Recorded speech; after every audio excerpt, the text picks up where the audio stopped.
बोल श्यावर रामचंद्र की जय, सनातन धर्म की जय। जय जय श्यावर राम वीर हनुमान की जय।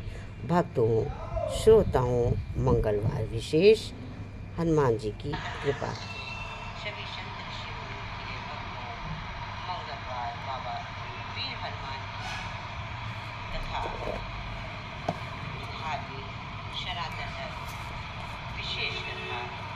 आप लोग कथा का आनंद लीजिएगा और साथ ही साथ हमारी वीडियो को लाइक करिएगा, चैनल को सब्सक्राइब करिएगा। बोले वीर हनुमान की जय। भक्तों, शंकर भजन के हनुमान बाबा जी की कथा सभी भक्त प्रेम से बजरंगबली हनुमान की जय। प्रिय श्रोताओं, आज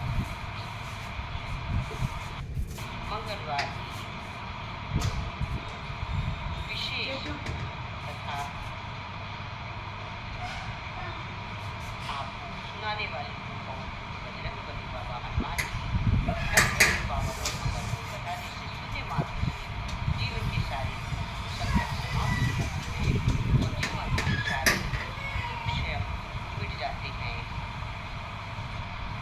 एक ऐसी चमत्कारी और सत्य कथा जिसको सुनाने जा रहे हैं, जिसे सुनने मात्र से आप जीवन के बड़े से बड़े कष्ट भी दूर हो जाएंगे। एक कहानी है एक ऐसे राजा की जो भिखारी बन जाए, लेकिन बजरंगबली की कृपा ने उसका भाग्य बदल दिया। तो सच्चे मन से कभी अवश्य लिखिएगा बजरंगबली हनुमान की जय। दिव्य कथा का रसपान करिए, श्रवण करिए और प्राचीन भारत के अत्यंत आंचल में बसा एक अत्यंत मनमोहक और शांत गांव था।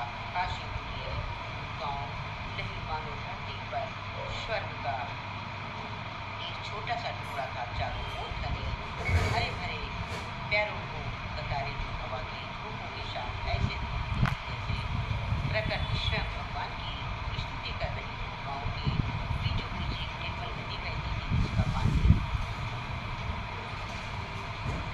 कांच की तरह साफ और निर्मल था। उसकी कलकल करती धनी कानों में किसी मधुर संगीत की तरह की थी। उतरी सुबह के समय जब सूर्य की पहली किरणें मंदिरों के स्वर्ण कलशों पर पड़ती तो पूरा काशीपुर दैव आभा से जगमगा उठता। मनुष्यों की जय जहाना और मंदिरों से आती शांत हुआ प्रकृति वहाँ के वातावरण को इतना पवित्र बना देती थी।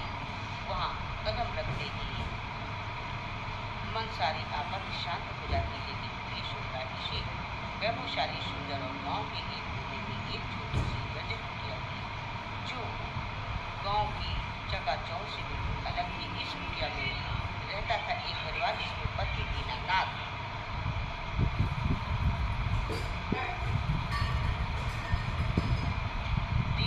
नाम के तो उनका बड़ा ही, लेकिन स्थिति उनकी बिल्कुल विपरीत थी। उनके जीवन में दरिद्रता ने कुछ इस तरह पैर पसारे थे जो दो वक्त की रोटी भी उनके लिए एक बड़ा संघर्ष बन गई थी। फटे हुए पुराने कपड़े, सूखी हुई रोटियां और आंखों में ढेरों आंसू की नियति बन चुकी थी। दीनानाथ के समय में एक संपन्न व्यक्ति हुआ करते थे, लेकिन समय प्रारब्ध का खेल, समय के चक्र ने उसे दाने दाने का मोहताज बना दिया। लोग उसे देखकर कतराने लगे। जो हाथ कभी दान किया करते थे वे आज वही हाथ श्रम करने के बाद भी खाली रह जाते। कमला को स्वभाव में अत्यंत शांत और धर्मराण स्त्री थी। उसने कभी भी अपनी ईश्वरता का दोष ईश्वर को नहीं दिया। वो हर हाल में संतुष्ट रहने की कोशिश करती थी। लेकिन जब वो अपने पति के डरते हुए चेहरे और मुंह से व्याकुल आंखों में देखती तो उनका कलेजा मुंह में आ जाता। प्रिय श्रोतागण, कल्पना कीजिए उस दृश्य की जब आधी रात को तेज बारिश हो रही हो और टूटी हुई कुटिया की छत से पानी की बूंदें टपक रही हो। दीनानाथ और कमला एक कोने में सिमटे हुए बैठे थे। पेट को भूख की आग जल रही थी, लेकिन रसोई के बर्तनों में अन्न का एक दाना तक नहीं था। कमला ने धीरे से दीनानाथ का हाथ थामा और कांपते हुए स्वर में कहा, स्वामी, क्या हमारे कष्टों का कभी अंत नहीं होगा? क्या पवन पुत्र वीर हनुमान बजरंगबली हमारी पुकार नहीं सुनेंगे? हमने तो कभी किसी का बुरा नहीं किया, पर हमारे साथ ही ऐसा क्यों होता है? दीनानाथ की आंखों में एक आंसू टपक पड़े और कमला के हाथ पर गिरा। वो भारी आवाज में कहा, बोला, कमला, हनुमान जी संकट मोचन में सबकी सुनते हैं। शायद हमारी भक्ति में ही कोई कमी रह गई होगी, या शायद हमारी परीक्षा ले रहे हैं। सुना है कि जब मंगलवार सबसे गहरा होता है तभी सवेरा सबसे कठिन होता है। हमें धीरज को नहीं खोना चाहिए। उनकी बातें सुनकर ऐसा लगता था मानो साक्षात झूठे ही उन्हें मनुष्य का रूप दिया हो। गाँव गाँव गाँव वाले उन्हें कोसते, उन्हें अपशब्द मानते। स्थिति यहाँ तक पहुँच गई कि गाँव के मुखिया उन्हें गाँव छोड़ने तक चेतावनी देने लगे, क्योंकि उनका मानना था कि इतने फूलों की जगह गाँव पर कोई विपदा आ सकती है। संकटों का पहाड़ ऊपर टूट पड़ा था। एक तरफ धूप थी, दूसरी तरफ अपमान था और तीसरी तरफ प्रकृति का प्रकोप एक ही काशी में भयंकर अकाल पड़ा।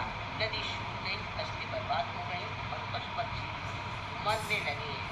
पूरे गांव में त्राही त्राही मच गई। संपन्न लोग तो अनाज बचाकर बैठे थे, लेकिन दीना और कमला के पास तो खाने के लिए भी कुछ नहीं बचा था। कई दिनों तक उसने केवल पानी पीकर गुजारा किया। कमला की हालत इतनी बिगड़ गई कि वो चलने फिरने के लिए असमर्थ हो गई थी। उसकी आंखें धंस गई थी और शरीर की हड्डियों का ढांचा मात्र रह गया था।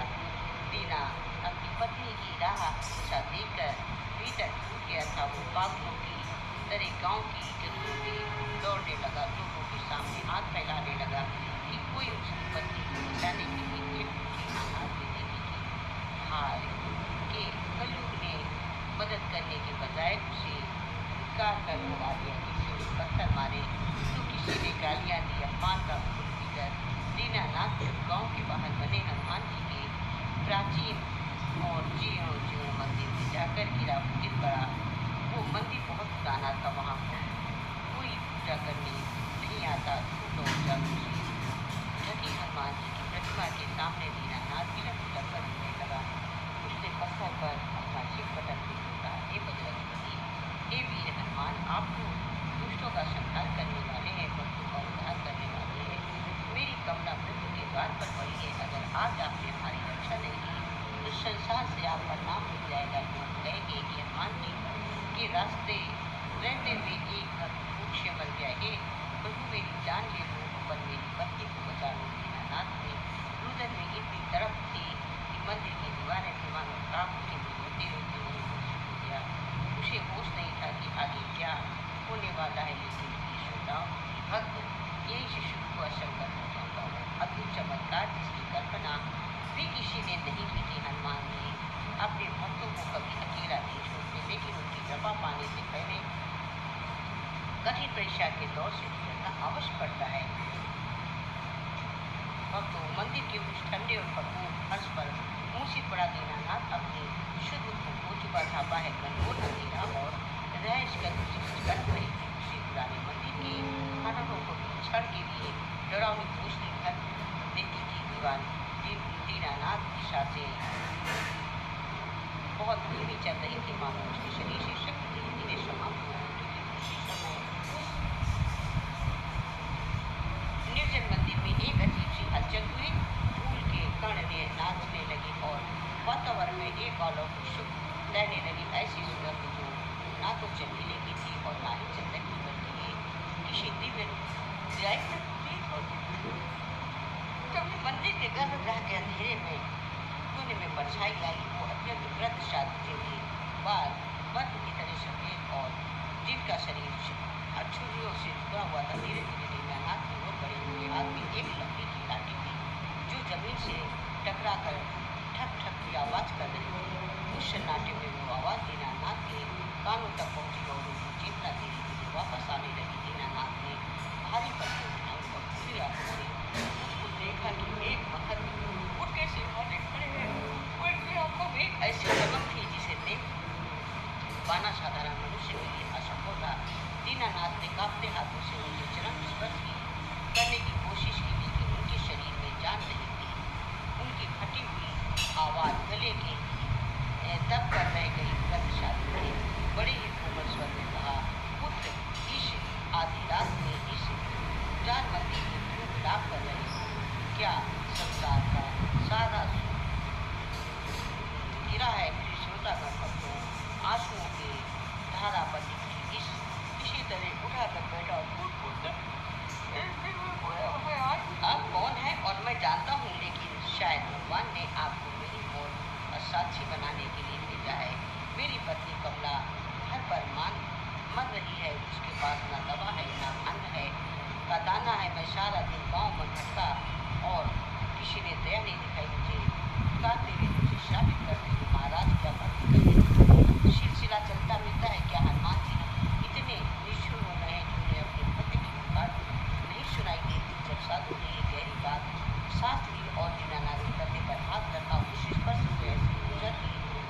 दीनानाथ को लगा कि जैसे उसके शरीर में प्राण आ गए तो संचार हो गया। साधु बोले, हनुमान जी निष्ठुर नहीं है, वे तो करुणा के सागर हैं, पर याद रखो सोना कुंदन तभी बनता है जब वो आग में तपता है। तुम जिस संकट को अभिश्राप मान रहे हो, क्या पता वो तुम्हारे जीवन की सबसे बड़ी परीक्षा हो। क्या तुम अपनी पत्नी की जान बचाने के लिए कुछ भी कर सकते हो? दीनानाथ ने दरअसल बता, जी महाराज मैं अपनी जान भी दे सकता हूँ। साधु मुस्कुराए और बोले, जान देना सरल है, पुत्र पर विश्वास बनाए रखना कठिन है। यदि तुम चाहते हो कि तुम्हारी पत्नी ठीक हो जाए तो तुम्हें अभी इसी वक्त काशीपुर की उस शमशान घाट पर जाना होगा जहाँ गांव की सीमा समाप्त होती है। वहाँ एक पुराना पीपल का पेड़ है, उस पेड़ के नीचे तुम्हें एक दिया जलाना है और हनुमान चालीसा का पाठ करना है। याद रहे कि जो हो जाए उसे पीछे मुड़कर नहीं देखना और ना ही अपना ध्यान भटकाने देना। यदि तुम सूर्योदय से पहले ये कार्य पूर्ण कर लेते हो तो तुम्हारी पत्नी को नया जीवन मिल सकता है। और रहना ये मार्ग अत्यंत कठिन है। भक्तों दीनानाथ का शरीर कमजोरी से काट रहा था, कई दिनों से भोजन नहीं किया था, पर पत्नी की जान शब्द सुनते ही उनके भीतर एक अलौकिक शक्ति पैदा हो गई। उनके साधु के चरणों पर सिर झुकाया और बिना एक पर बढ़ाए शामशान ओर चल पड़ा। शमशान की ओर चल पड़ा। रात का सन्नाटा, जंगली जानवरों की डरावनी आवाजें और चारों ओर पसारा हुआ था। मौत का सन्नाटा किसी भी सामान्य व्यक्ति का हृदय दहल जाए, पर दीनानाथ के मन में केवल अपनी कमला का चेहरा और हनुमान जी का एक नाम। इधर कुटिया में कमला की स्थिति और भी बदतर होती जा रही थी। उसकी साथें बढ़ने लगी। बार बार पूरी आवाज में स्वामी स्वामी पुकार रही थी, पर वहाँ कोई नहीं था। उसे लग रहा था कि उसका अंत निकट है। तभी अचानक उसकी कुटिया में दरवाजा अपने आप खुल गया। इस तेज ठंडी हवा का झोंका अंदर आया और कुटिया के कोने में रखा हुआ वो छोटा सा दिया जो बुझने ही नहीं वाला था, अचानक तेज शमशान में दीनानाथ ने पीपल के पेड़ के नीचे दिया जलाया। जैसे ही उसने पाठ शुरू किया, वातावरण बदलने लगा। उसे महसूस हुआ कि चारों ओर कई अदृश्य साए घूम रहे। अजीब अजीब आवाजें उसके कानों में गुसगुसा रही थी। दीनानाथ पर लौट जाओ, तुम्हारी पत्नी मर चुकी है, आ रही है। कभी उसे कमला की चीखें सुनाई देती तो कभी कोई खाने का दुख उसके सामने आकर झांकने लगती। उसका हृदय जोर जोर से धड़क रहा था। पसीने की बूंदें उसके माथे पर टपक रही थी। भय के मारे उसका गला सूख गया। एक पल के लिए उसे लगा कि वो भाग जाए, लेकिन तभी उसे उस वृद्ध साधु की बात याद आई। विश्वास बनाए रखना कठिन है। उसने अपनी आंखें बंद कर ली और पूरी शक्ति से चिल्लाया। जब बजरंगबली जैसे ही उसने हनुमान जी का नाम दिया, डरावनी आवाजें गायब हो गई। लेकिन ये तो केवल शुरुआत की संकट मोचन अपनी लीला बच रहे थे। अचानक दीनानाथ को महसूस हुआ कि उनके शरीर पर कोई भारी चीज रेंग रही है। उसने आंखें खोलकर देखा तो दंग रह गया। एक विशाल काला नाग उसके गले के चारों ओर लिपटा और फन फैलाए उसे डसने के लिए तैयार था। उस विशाल काले नाग का स्पर्श बर्फ की तरह ठंडा और उसकी बात दीनानाथ के कानों में किसी मृत्यु के संकेत की तरह कल्पना की। सोचिए दृश्य की जहाँ बल्कि व्यक्ति दिनों से भूखा है, जिसका शरीर दुर्बलता से कांप रहा है, जिसकी आंखें सामने उसकी प्रिय पत्नी की मृत्यु का चेहरा घूम रहा है और अब साक्षात्कार उसके गले में लिपटा हो। दीनानाथ के भीतर एक पल के लिए प्राण सूख गए। उसे लगा कि बस यही उसके जीवन की अंतिम घड़ी है। नाग का भारी शरीर उसके कंधों पर दबाव बना रहा था और उसकी जीभ रहकर दीनानाथ के गालों को छू रही थी। लेकिन तभी दीनानाथ ने वृद्ध साधु के शब्द गूंजे, विश्वास की रखना पुत्र। और उसी दीनानाथ को अपनी नवदेवी पत्नी का कमला की याद आई। उसने सोचा कि यदि मैं आज यहाँ डर गया, यदि मैंने आज ये पाठ छोड़ दिया तो मेरी कमला हमेशा के लिए मुझसे छिन जाएगी। उसकी आंखें आंसू में बह रहे थे, लेकिन उसका संकल्प हिमालय की तरह अडिग था।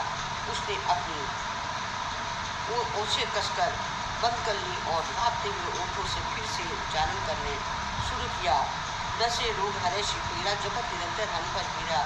जैसे उसने हनुमान वीरा का नाम लिया उसे महसूस हुआ कि वो तब धीरे धीरे ढीला पड़ रहा है। वो काला नाग नीचे उतरने के लिए तैयार लग रहा था। अधिक और हवा के झोंके बदल दिया दीवान।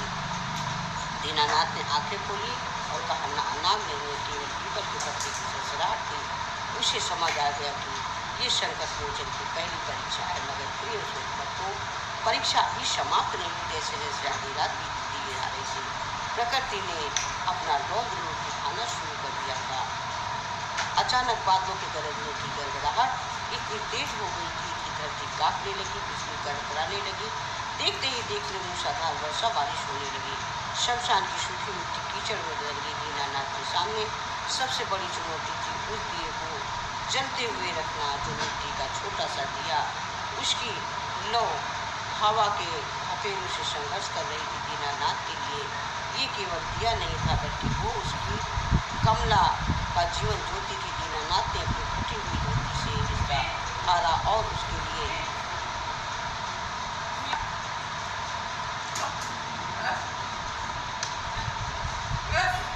बारिश की ठंडी बूंदें उसके शरीर पर कोरों की तरह लग रही थी, पर उसे कोई सुध नहीं थी। बस पाठ किया और जा रहा था।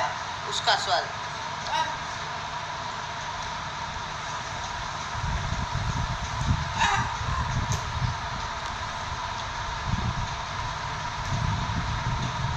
लेकिन उसमें एक ऐसी तरफ थी कि ब्रह्मांड को हिला देने वाली। वो थक चुका था, उसकी आवाज़ बैठने लगी, लेकिन उसकी हालत जाग चुकी थी। इधर काशीपुर गांव की उस अंधेरी कुटिया में कमला की स्थिति अत्यंत चिंताजनक हो गई थी। उसके शरीर में अब कोई हलचल नहीं थी।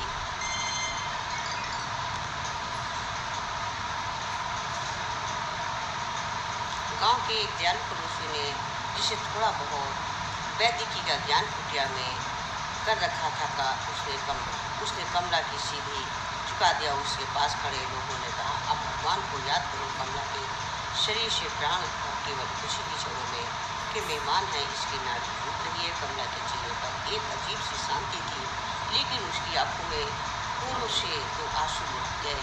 शायद वो अंतिम आंसू समय में अपने दीनानाथ को पुकार रही थी। उसे नहीं पता था कि उसका पति उस समय शमशान की भयानक आग और बारिश के बीच उसकी जिंदगी की भीख मांग रहा है। उधर शमशान में दीनानाथ का 50वां पाठ पूरा हो चुका था। तभी उसे एक ऐसी आवाज़ सुनाई दी कि उसके हृदय के टुकड़े टुकड़े कर दिए। उसे लगा जैसे शमशान की दूसरी तरफ से कमला की आवाज़ आ रही हो, स्वामी स्वामी मुझे बचाओ, ये लोग मुझे कहाँ ले जा रहे हैं। स्वामी देखो, मुझे बहुत डर लग रहा है।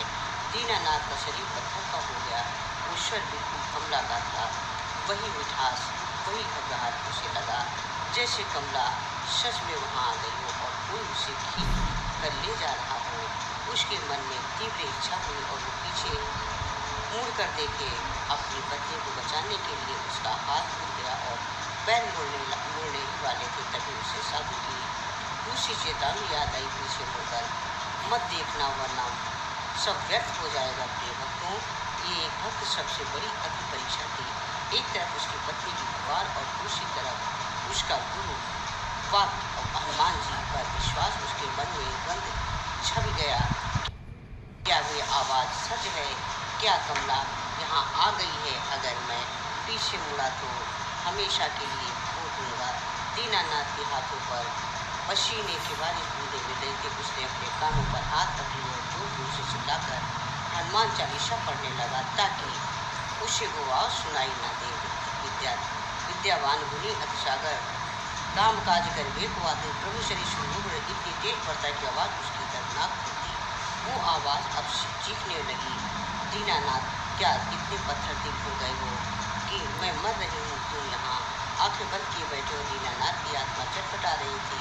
वो अपनी जगह पर बैठा बैठा काँप रहा था। उसका मन कह रहा था कि भागो, पर उसकी श्रद्धा कह रही थी कि ठहरो, ये पल ऐसा है कि दर्शक भी सोचने पर मजबूर हो गए। आखिर इस इंसान कितनी पीड़ा सह सकता है। एक तरफ अपमान, एक तरफ मौत का डर और अब ये भावनात्मक प्रहार। अभी अचानक एक तेज बिजली की तरह रोशनी की तरह दीनानाथ को देख के सामने की विशाल छाया उसकी ओर बढ़ रही है।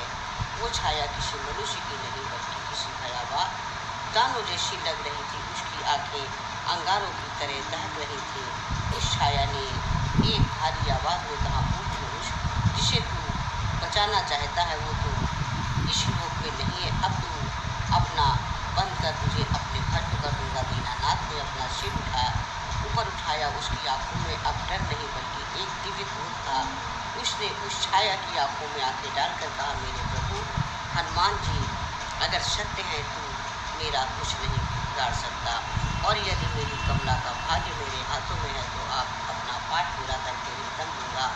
मार दे मुझे घर पर मैं मरूंगा नहीं। छाया एक भयानक आघात किया और दीना को झपटी। दीनानाथ ने आंखें बंद कर ली और अपना पूरा ध्यान हनुमान जी के चरणों में लगा दिया। उसे लगा कि जब सब खत्म होने वाला है, लेकिन जैसे ही वो छाया उसे छूने लगी, दीनानाथ को एक बहुत कोमल और सुगंधित स्पर्श महसूस हुआ। उसे लगा जैसे किसी ने उसके सिर पर हाथ रखा है और सारी थकान, सारा डर, सारी व्याकुलता पल भर में गायब हो गई हो। सो छाया गायब हो चुकी थी। बारिश थम गई और बादलों के बीच चंद्रमा की शीतल किरणें छन कर आने लगी। शासन में अब कोई डरावनी आवाज़ नहीं थी, केवल शांति थी। दीनानाथ ने महसूस किया कि उनका 100वां पाठ पूरा हो चुका है। अब केवल 8 पाठ और शेष हैं। प्रिय भक्तों, दिशा में भोर की वो पहली किरण टूटने वाली थी। आकाश का रंग काले से गहरा नीला और फिर धीरे धीरे सिंदूरी होने लगा। शमशान के उस एकांत में दीनानाथ का शरीर अब जवाब दे रहा था। उसके होठ पूरी तरह का फट चुके थे, गले में कांटों जैसी चुभने रही थी और उसकी आवाज़ अब केवल एक फुसफुसाहट बनकर रह गई थी। लेकिन उसके भीतर भक्ति की जो अग्नि जल रही थी वो उस सिंदूरी आकाश से भी कहीं अधिक प्रज्वलित थी। वो 105वें पाठ बाद केवल 3 पाठ और शेष थे, लेकिन अभी दूर से आती हुई ढोल नगाड़ों की आवाज़ और गुलाब के शब्द उसके कानों को झकझोर दिया। उसने देखा कि गांव की ओर से एक मशाले का जुलूस उसकी ओर आ रहा है। वे लोग जोर से रो रहे थे। जैसे जैसे वो पास आए, दीनानाथ की रूह का उठी। वो कोई साधारण जुलूस नहीं था, वो एक शव यात्रा थी। 4 लोग एक अर्थी को कंधे पे उठाकर ले जा रहे थे और पीछे गांव के लोग जिन्होंने कल दीनानाथ को धुतकार कर भगाया था और अर्थी पर सफ़ेद कफन लगा हुआ था। जुलूस का नेतृत्व बड़ी पड़ोसी कर रहा था, जिसने कमला की नारी जाची सी। अब वो चीख चीख कर कह रहा था, दीनानाथ को, अभागे को, दीनानाथ देख तू यहाँ बैठा है, पत्थर कूद रहा है, तेरी कमला तुझे छोड़कर चली गई है। अब किसके लिए ये सब पाठ कर रहा है? उठ और अपनी पत्नी की अंतिम विदाई दे। प्रिय भक्तों, हृदय पर मानो वज्रपात हुआ। उसकी आंखों के सामने अंधेरा छा गया। उसने देखा कि वे लोग अर्थी को उसी पीपल के पेड़ के ठीक सामने ले गए और जहाँ बैठा था उन्होंने अर्थी नीचे रखी और कफन को चेहरे से हटा दिया। दीनानाथ ने देखा वही शांत, वही चेहरा, वही पीला रंग, वही सूखी हुई आंखें। वो कमला ही थी। साक्षात कमला का मृत शरीर उसके सामने पड़ा। उसका पड़ोसी उसके पास आया और उसका हाथ पकड़कर खींचने लगा। अरे पाखंडी, अब तो ये नाटक बंद कर, देख सूर्य निकलने वाला है और तेरी पत्नी ठंडी पड़ चुकी है। चल इसके मुख से अग्नि दो, वरना उसकी आत्मा तुझे कभी माफ नहीं करेगी। भक्त की स्थिति एक तरफ, गुरु की आदेश, पीछे मत मुड़ना, पाठ अधूरा मत छोड़ना, और दूसरी तरफ उसकी जीवन चंदेरी का शव पड़ा था। उसके मन में भयानक चीख उठी, मैं क्या करूं, इतना निष्ठुर हूँ। मैं अपनी पत्नी के अंतिम संस्कार से भी भरा इस पाठ को मानूं। अगर वो मर गई तो अब इस पाठ का क्या अर्थ है? उसके हाथ में दिया थरथराने लगा, उसकी उंगलियां कांपने लगी, और शरीर शिथिल हो गया। उसने पाठ रोक दिया, उसके होठ रुक गए। उसने अपना हाथ उस अर्थी की ओर बढ़ाया। वो बस कमला पुकारने ही वाला था, तभी उसे वृद्ध साधु की एक और बात याद आई जो उन्होंने मंदिर में कही थी, माया के कई रूप होंगे, पुत्र मत पर सत्य केवल एक है, संकट मोचन का नाम दीवा। दीनानाथ के अचानक अपनी आंखें बंद कर ली और सोचने पर यदि सच में कमला हो है तो हनुमान जी उसे वापस ला सकते, और यदि ये माया है तो मैं इसमें फंसकर अपना सब कुछ खो दूंगा।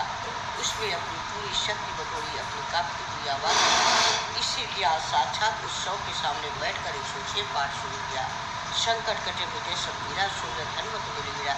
जैसे उसने ये चौपाई पढ़ी, वो पड़ोसियों, वो पूरी भीड़ क्रोधित हो उठी कि उससे गालियाँ देने लगे, उसे पत्थर मारने लगे। एक पत्थर दीनानाथ के माथे पर लगा और वहाँ से खून धार बह निकली। खून उसकी आंखों में जा रहा था, पर उसने आंखें नहीं खोली। उसने 107वां पाठ शुरू कर दिया। अब सूर्य का ऊपरी हिस्सा क्षितिज पर दिखाई देने लगा। केवल कुछ क्षण बचे थे। ये शव यात्रा वाले लोग अचानक गायब होने लगे। उसकी आवाजें अब डरावनी हंसी में बदल गईं। वो अर्थी धुआं बनकर हवा में उड़ गई। दीनानाथ समझ गया कि वो पवन पुत्र की अंतिम और सबसे कृत्रिम माया है। अब वो 108वां पाठ अंतिम पंक्तियों पर था, जो वो पढ़े हनुमान चालीसा। वो साकी गौरूसा उसके गले पर आवाज नहीं निकल रही थी, केवल उसके दिल की धड़कन हनुमान जी का नाम ले रही थी। जैसे ही उसने तुलसीदास सदा हरिचारी तेरा कीजे नाथ हे महाडेरा और अपना सिर जमीन पर झुकाया, उसी क्षण सूर्य की पहली पूर्ण किरण पर उस पीपल के पेड़ पर पड़ी पूरा शासन और एक अलौकिक सुनहरी रोशनी में भर गया। दीनानाथ ने बिल्कुल निहाल होकर गिर पड़ा। उसे लगा कि वो मर चुका है। उसकी चेतना लुप्त हो लगी है, लेकिन तभी उसे महसूस हुआ कि कोई उसे उठा रहा है। वो स्पर्श बहुत ही शक्तिशाली और ममतामयी था। तब उसने अपनी आंखें खोली तो उसे देखा कि वो शमशान में नहीं बल्कि उसी हनुमान मंदिर में है। वहाँ वो मूर्छित हुआ था और उसके सामने वो वृद्ध साधु नहीं बल्कि एक विशाल काय तेजस्वी और सुंदरी आभा से मंडित दिव्य पुरुष खड़े थे। उसके कंधे चारों ओर आंखों में ब्रह्मांड की वर्णा थी और उसके चरणों में साक्षात काला शीश नवाता था। दीनानाथ के मुंह में शब्द नहीं है निकले, बस उसके चरणों में लिपट गया। उसे समझ आ गया कि वो वृद्ध साधु कोई और नहीं, श्याम बजरंग बली थे, जो उसकी परीक्षा ले रहे थे। हनुमान जी ने मंद मंद मुस्कुराते हुए कहा, उठो दीनानाथ, तुम्हारी श्रद्धा ने आज काल के चक्र को पीछे धकेल दिया है। जो भक्त अपने प्राणों की बाजी लगाकर संसार के उपहास और माया के प्रहारों को सहकर मुझे पुकारता है, मैं उसके लिए पाताल से भी वापस लौट आता हूँ। दीनानाथ ने रोते हुए पूछा, प्रभु मेरी कमला क्या? वो हनुमान जी ने अपना हाथ पूर्वा की ओर किया और कहा, जाओ पुत्र, अपने घर जाओ। संकट कर चुके हैं, अब केवल सुख और सवेरा है। प्रिय श्रोता गण दीनानाथ पागलों की तरह अपनी कुटिया की ओर दौड़ा। उसे अपनी कमजोरी का एहसास भी नहीं था। जब वो अपनी कुटिया के पास पहुंचा तो उससे देखा कि वहाँ गांव के लोगों जमा है। उसका दिल धड़कने लगा। क्या कमला सच में? लेकिन जैसे ही वो अंदर पहुंचा उसके पैरों तले जमीन निकल गई। वहाँ का दृश्य भी बदल चुका था। वो जर्जर कुटिया अब एक सुंदर भवन में बदल रही थी और बिस्तर पर कमला बैठी थी। उसका चेहरा गुलाब की तरह दमक रहा था। उसकी आंखों में पुरानी चमक थी। वो बिल्कुल स्वस्थ थी, मानो उसे कभी कोई बीमारी नहीं हुई हो। ना कमला ने जैसे ही दीनानाथ को देखा वो दौड़कर उसके पास आई और उसके चरणों पर गिर पड़ी। उसने कहा, स्वामी आप कहाँ थे? आज सुबह जब मेरी आँख खुली तो मुझे लगा कि ऐसा जैसे किसी ने मेरे सिर पर हाथ रखा और मेरे शरीर का सारा दर्द गायब होगा। और देखिए स्वामी, हमारी रसोई अब अन्न से भरी हुई है। बाहर हमारे आंगन में गाय खड़ी है। ये कैसा चमत्कार है! दीनानाथ की आंखों में खुशी के आंसू बह निकले। उसने कमला को गले से लगाया और कहा, वो आकाश की ओर देख कर कहा, ये चमत्कार नहीं कमला, ये संकट मोचन करुणानिधान का एक भिखारी को राजा बना दिया और मौत के मुंह से जीवन छीन लिया। प्रिय श्रोतागण, दृश्य कर कल्पना कीजिए और सूर्य की कीर्ति स्वयं पूर्ण कुटिया के नए बने स्वर्ण कलशों पर चमक रही थी और दूसरी ओर दीनानाथ और कमला एक दूसरे को देखकर फूट कर रो रहे थे। ये रोना दुख का नहीं था, ये पूर्ण वर्षों की प्रताड़ना, उस अपमान और उस अकेलेपन के अंत का रोना था जिसे उन्होंने फूट कर दिया था। दीनानाथ ने अब अपनी पत्नी के दमकते हुए चेहरे को देखा तो उसे विश्वास ही नहीं हो रहा था कि ये वही कमला है जो कुछ घंटों पहले मृत्यु की गोद में सोने लग रही थी। कमला ने कांपते हाथों से दीनानाथ के माथे से बहते हुए खून को पोंछा। वही घाव जो उसे शासन में पत्थर लगने से हुआ था। उसे सिसकते हुए पूछा, स्वामी आपके माथे पर ये चोट कैसे है? आप पूरी रात कहाँ थे? आपके वस्त्र फटे हुए, आपके शरीर पर मिट्टी और कीचड़ लगा है, क्या हुआ उस काली रात में? दीनानाथ ने एक लंबी सांस ली और पत्नी के दोनों हाथ थाम लिए। उसकी आवाज अभी भी भारी थी। उसने कहा, कमला, आज तुम ये वैभव देख रही हो, ये जो कुटिया महल में बदल गई है, ये सब तुम्हारे प्राण वापस लाए हैं। ये सब बजरंग बली की दया है। उन्होंने कल रात शमशान की भयानक आवाज और चीखों के बीच मेरा हाथ थामे रखा। कल रात मैंने मौत को अपनी आंखों के सामने नाचते हुए देखा। मैंने तुम्हें अर्थी पर लेटे हुए देखा। मैंने साक्षात काल के प्रहार झेले, पर मेरे मन में केवल एक ही विश्वास था कि मेरा हनुमान कभी मुझे हारने नहीं देगा। प्रिय भक्तों, दीनानाथ की बातें सुनकर कमला की आंखों में गंगा जमुना बहने लगी। वो अपने पति के चरणों में गिर पड़ी। उसने एहसास हुआ कि उसके जीवन को बचाने के लिए उसके पति ने किस नरक को पार किया है। इसी बीच कुटिया के बाहर खड़ा वो विशाल जनसमूह जो तक केवल तमाशबीन बना हुआ था, धीरे धीरे अंदर आने लगा। वही पड़ोसी जिसने कमला को मृत घोषित कर दिया था, वही मुखिया जिसने उन्हें गांव को निकालने की धमकी दी, वे सभी लोग जिन्होंने दीनानाथ पर पत्थर फेंके थे, वे सब आज वहां अपराधी की तरह सर गर्दन झुकाए खड़े थे। उनकी आंखों में ग्लानि थी, शर्म की थी और एक गहरा डर था। मुखिया ने आगे बढ़कर दीनानाथ के पैर छुए रोते हुए कहा, दीनानाथ, हमें क्षमा कर दे। हमने अपनी आंखों पर अंधकार की पट्टी बांध रखी है। हमने तुम्हारी गरीबी का मजाक उड़ाया, तुम्हें दुकारा, पर आज तुम्हारी भक्ति ने हमें ये दिखा दिया है कि सच्चा धन महल और अनाज में नहीं है, बल्कि ईश्वर के प्रति अटूट विश्वास में होता है। तुम्हें पत्थर मारे हनुमान जी ने उन्हीं पत्थरों को तुम्हारे लिए पारस बना दिया। दीनानाथ ने बड़ी विनम्रता से मुखिया को उठाया और कहा, मुखिया जी, इसमें आपका कोई दोष नहीं है। मनुष्य जब सुखी होता है तो दूसरों के दुख नहीं देख पाता, लेकिन याद रखिए, समय का चक्र बलवान है। आज हनुमान जी ने मुझ पर कृपा की है, तो कल आप पर भी करेंगे।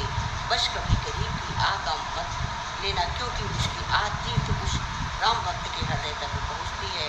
पूरा काशीपुर गांव आज उस भक्त के रंग में रंग गया है। लेकिन प्रिय श्रोतागण, असली परीक्षा तो अभी शुरू होने वाली है। हनुमान जी ने दीनानाथ को धन दौलत और स्वास्थ्य को दे दिया, पर क्या दीनानाथ इस ऐश्वर्य में पड़कर अपने प्रभु को भूल जाएगा?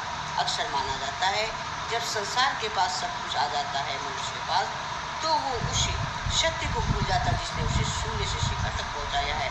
दीनानाथ ने तय किया कि वो इस धन का उपयोग खुद के लिए नहीं, बल्कि गांव के कल्याण के लिए करेगा। उसने अपनी पुरानी हनुमान मंदिर का जीर्णोद्धार शुरू कराया। वहां तो वो पहली बार मूर्छित हुआ।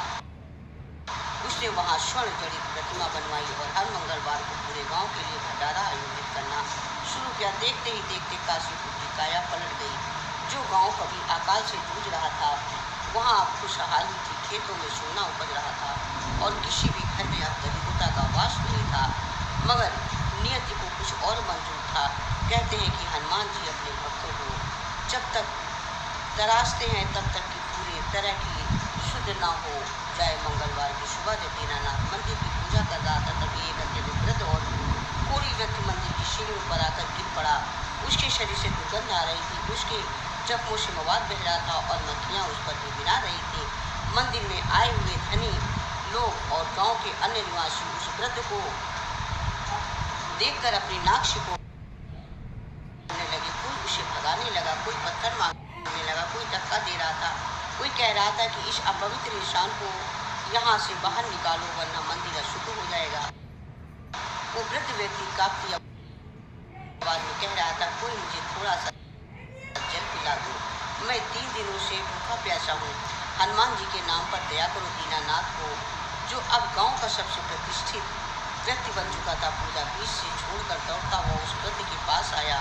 लोगों ने उसे रोकने की कोशिश की। दीनानाथ जी ने, अब आप इसे मत छुए, ये कोढ़ी है, आपको भी बीमारी लग जाएगी, उसे बाहर फेंकवा देते हैं। दीनानाथ की आंखों में आंसू आ गए।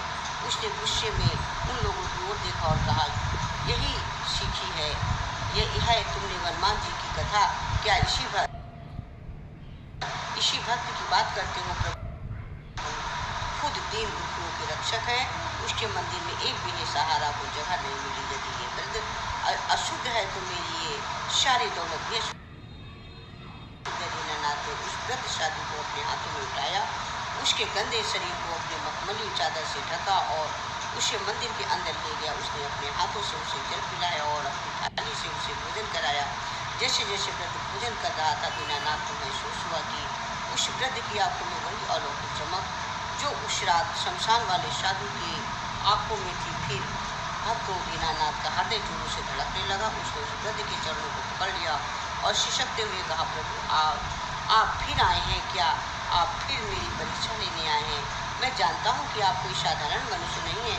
मेरी आंखों पर ये माया का पर्दा हटाएं और वास्तविक रूप से दर्शन दिया। सन्नाटा इतना गहरा था कि सुनी आवाज भी सुनी जा सकती थी, मगर वृद्ध व्यक्ति खड़ा रहा और गायब होने लगा। तभी अचानक वो वृद्ध व्यक्ति धीरे धीरे खड़ा हुआ और उसकी झुर्रियाँ गायब होने लगी। उसके पूर्ण के भाव दिव्य प्रकाश में बदल गए और मंदिर का वातावरण शंखनाद से गूंज उठा। वहाँ साक्षात पवन पुत्र हनुमान जी प्रकट हुए। उनका विशाल रूप, हाथ में गदा और दूध पर भरी शांत मुस्कान। गांव के लोग थर थर कांपने लगे और जमीन पर लेट गए। हनुमान जी ने दीनानाथ को उठाया और उसे गले से लगा लिया। हनुमान जी ने कहा, दीनानाथ, धन पाकर तो बहुत से लोग दान करते हैं, पर मान पाकर जो अहंकार का त्याग करे वही मेरा सच्चा भक्त है। तूने आज न केवल अपनी परीक्षा पास की है, बल्कि इस पूरे गांव को मानवता का पाठ पढ़ाया। तूने एक पूरी से में मुझे देखा, यही तेरी सबसे बड़ी भक्ति है। प्रिय भक्तों, मंदिर का वो प्रांगण साक्षात वैकुंठ धाम बन गया। हनुमान जी का ये विराट और तेजस्वी रूप देखकर सबकी आंखें फटी की फटी रह गई। चारों ओर से दिव्य सुगंध और मधुर गूंज उठा। दीनानाथ और कमला प्रभु के चरणों में ऐसे लिपट गए जैसे कोई बच्चा अपनी माँ के आंचल से छिप जाता है। लेकिन सभी हनुमान जी की जय गड़गड़ामयी आंखों में एक गंभीर छाया उभरी। उनकी मुस्कान लुप्त हो गई। उन पर शब्दों का एक चेतावनी थी जिनके खुशियों के साथ माहौल को अचानक स्तंभ कर दिया। हनुमान जी ने अपना विशाल हाथ दीनानाथ के सिर पर रखा और बड़ी ही गंभीर वाणी में कहा, पुत्र दीनानाथ, तुमने भक्ति की हर कसौटी को पार किया है। हमने भूख को सहा, अपमान को झेला और कहा, यहाँ तक कि अपनी पत्नी के प्राणों के मोह को भी त्याग कर मेरा नाम जय। लेकिन ये याद रखो कि भक्ति का मार्ग कभी भी समाप्त नहीं होता। जब मनुष्य के पास वैभव होता है तो उसके पास आसपास ईर्ष्या, लोभ और अहंकार, अदृश्य शक्तियाँ भी बढ़ाने लगती। काशीपुर का ये वैभव जो तुम देख रहे हो, ये केवल तुम्हारी परीक्षा के एक नया अध्याय। दीनानाथ ने कांपते हुए स्वर में कहा, प्रभु, क्या अभी भी कोई संकट शेष है? क्या मेरी कमला और इस गांव पर कोई आंधी आने वाली आएगी? मैंने तो सब कुछ आपके चरणों में अर्पित कर दिया है। हनुमान जी ने दूर क्षितिज की ओर इशारा किया, जहाँ केवल बातों का एक छोटा सा टुकड़ा तेजी से गांव की ओर बढ़ रहा था। प्रभु बोले, दीनानाथ, मनुष्य के कर्मों का फल उसे भोगना ही पड़ता है। इस काशीपुर में लोगों ने जो पाप किए हैं, निर्दोष का तिरस्कार किया है, उसकी शुद्धि और अधूरी है। उत्तर दिशा में अहंकार एक अंश महामारी और विनाश बनकर इस गांव की ओर बढ़ रहा है। यदि इसे रोका नहीं गया तो ये न केवल फसलों को उजाड़ देगा, बल्कि गांव के हर घर के मातम बिछा देगा। इस संकट से बचने का केवल एक ही मार्ग है। प्रिय श्रोतागण, मंदिर में खड़े गांव वालों को चेहरे पीले पड़ गए। जो लोग अभी तक अपनी संपत्ति और अहंकार पर गर्व कर रहे हैं, अब भय से कांप रहे थे। दीनानाथ के हाथ जोड़कर कहा, प्रभु, आप तो संकट मोचन है, आप स्वयं इस पिता को क्यों नहीं रोक देते? हमें क्या करना होगा? हनुमान जी की वाणी अब और भी अधिक मार्मिक हो गई। उन्होंने कहा, दीनानाथ ईश्वर तभी हस्तक्षेप करता है जब भक्त स्वयं को पूरी तरह विसर्जित कर देता है। इस गांव को बचाने के लिए एक महा की आवश्यकता है। जो वैभव मैंने तुम्हें दिया है, जो महल, जो स्वर्ण और जो सुख प्राप्त हुआ है, इस गांव की रक्षा के लिए पर्याप्त नहीं है। इस विपदा को शांत करने के लिए तुम्हें और कमला को फिर से पुरानी जर्जर कुटिया में लौटना होगा। तुम्हें अपनी सारी संपत्ति, अपना सारा सुख गांव के लोगों को बांटना होगा जिसके पास कुछ नहीं है, और तुम्हें 7 दिनों तक निराहार रहकर गांव की सीमा पर मेरा ध्यान करना होगा। यदि तुम्हारा मन एक पल के लिए भी इस ऐश्वर्य की ओर भटका तो काशी को राख बन जाएगा। क्या तुम इस सर्वस्व त्याग के लिए तैयार हो? प्रिय भक्तों, कल्पना कीजिए उस हृदय विदारक स्थिति की। अभी कुछ भी समय पहले तो उन्हें ये सुख मिला है, अभी तो कमला के शरीर में जान भी लौटी है, तभी अभी उन्होंने घर पे भोजन करना भी शुरू किया है। अब ये साक्षात ईश्वर उनसे वो सब कुछ वापस मांग रहे हैं जो उन्होंने इनाम स्वरूप दिया है। मंदिर में सन्नाटा पसार गया और गांव वाले एक दूसरे को मुंह ताकने लगे। उन्हें लगा कि दीनानाथ कभी तैयार नहीं होगा, लेकिन कौन भला हाथ आई लक्ष्मी को ठुकराता है। कमला वो चुपचाप खड़ी सब सुन रही थी और धीरे धीरे से आगे बढ़ी और उसकी आंखों में आंसू को थे, पर वो दुख के नहीं बल्कि समर्पण के। उसने दीनानाथ का हाथ थामा और हनुमान जी की ओर देखकर कहा, पवन पुत्र, यदि मेरे प्राण आपके लिए दिए तो वो महल और धन क्या चीज़ है। यदि हमारे फिर से दरिद्र बनने से इस गांव में हजारों बच्चों का, परिवारों का जान बच सकती है तो हमें ये सौदा स्वीकार है। स्वामी, चलिए, हमें इन स्वर्ण दीवारों की आवश्यकता नहीं है, हमें तो बस आपके चरणों की धूल चाहिए। दीनानाथ की आंखों में भी अश्रुधारा बह निकली। उसने अपने गले में ब्रह्म बहुमूल्य मालाएं उतार कर मंदिर के फर्श पर रख दी। उसने अपनी रेशमी वस्त्रों को त्याग कर दिया और फिर से पुरानी फटी हुई धोती पहनकर पूरा मंदिर इस दृश्य को देखकर रो पड़ा। जो लोग दीनानाथ को नीचा दिखाते थे आज वो इसके चरणों की कर क्षमा मांग रहे थे। हनुमान जी ने अपनी गदा जमीन पर पटकी और एक तेज रोशनी के साथ वहां से अंतर्धान हो गए। लेकिन जाने से पहले उनकी गूंजती हुई आवाज सुनाई दी, 7 दिन, केवल 7 दिन, और तुम्हारी श्रद्धा इस संसार का इतिहास बदल देगी। जैसे ही प्रभु ओझल हुए, आकाश से वो काला बादल और भी अधिक भयानक होने लगा। बिजली कड़कने लगी और हवा में एक ऐसी दुर्गंध फैल गई जिससे लोगों का दम घुटने लगा। दीनानाथ और कमला के बिना पीछे मुड़े अपने महल रूपी घर को छोड़ दिया। वे उसी पुरानी टूटी फूटी कुटिया की ओर चल दिए जिसकी छत गिरी हुई चुकी थी और जहाँ दीवारों पर दरारें थी। प्रिय भक्तों, वो रात सबसे लंबी थी। दीनानाथ गांव की सीमा पर जहाँ शमशान बस्ती का मिलन होता है वहाँ एक आसन बिछाकर बैठ गया।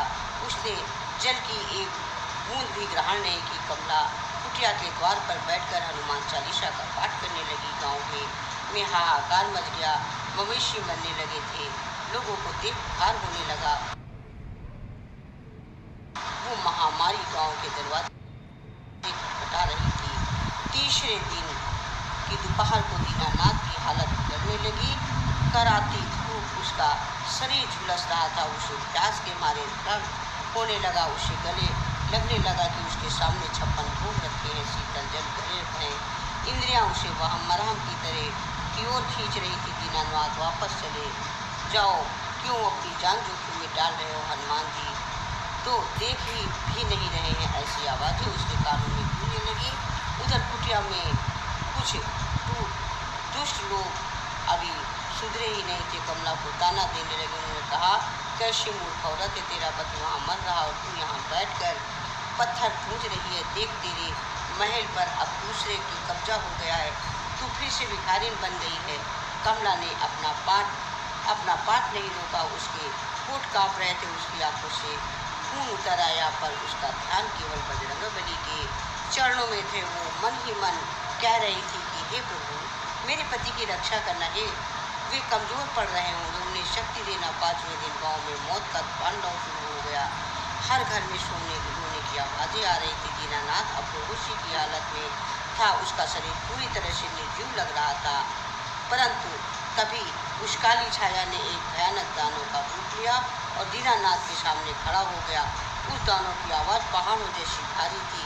उसने कहा, एक तुच्छ मनुष्य तेरी 7 पीढ़ियों भी मुझे नहीं रोक सकती। मैं इस गांव को निकल जाऊंगा। अगर तू अपनी जान बचाना चाहता है तो यहाँ से हट जा और हनुमान जी का नाम लेना बंद कर। दीनानाथ ने अपनी आधी खुली आंखों से उस दानव को देखा। उसने अपने भीतर की बची खुशी सारी ऊर्जा बटोरी और अपने सीने पर हाथ रखकर कहा, तू शरीर को मार सकता है पर मेरी आत्मा को नहीं।